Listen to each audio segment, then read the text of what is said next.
Today I have a 2004 Honda Accord. The cruise control is not working because this cruise switch, it's got a little spring and a lock in the back of it, and it won't stay locked down for the cruise to stay on. So what I'm going to do is I'm going to replace this cruise switch right here on the steering wheel.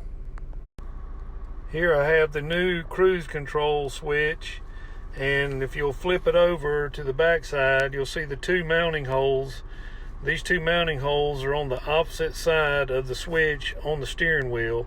So you can take you a short stubby screwdriver and go in there and remove these two screws, and then we'll pull this switch up and disconnect the power supply.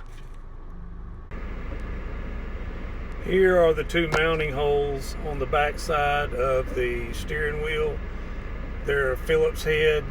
You can rotate the steering wheel up to the switch up to the 12 o'clock position, and at that point you can reach in there and back out the two Phillips head screws, and whenever you do that, the switch will lift up out of the steering wheel.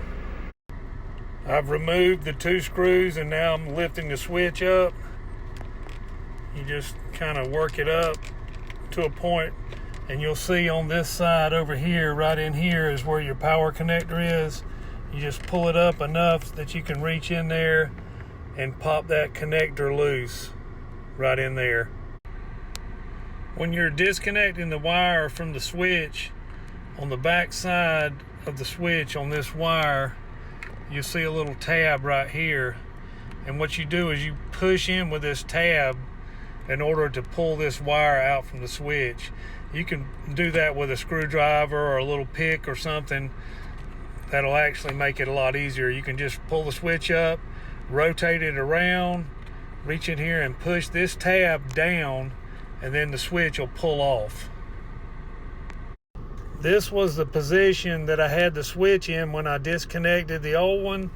I just pushed this new one down till it snapped in, and at this point I'm just going to rotate it around.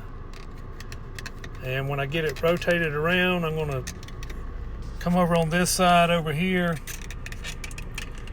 and I'm going to work this switch back down into the steering wheel. It's a little tight to get it in there, but just don't force it, but just keep working it down till you get the switch back into the steering wheel. Here I have the switch pushed down into the steering wheel, and now I'm going to go on the back side and tighten the two mounting screws, and at that point this job will be completed. Thanks for watching.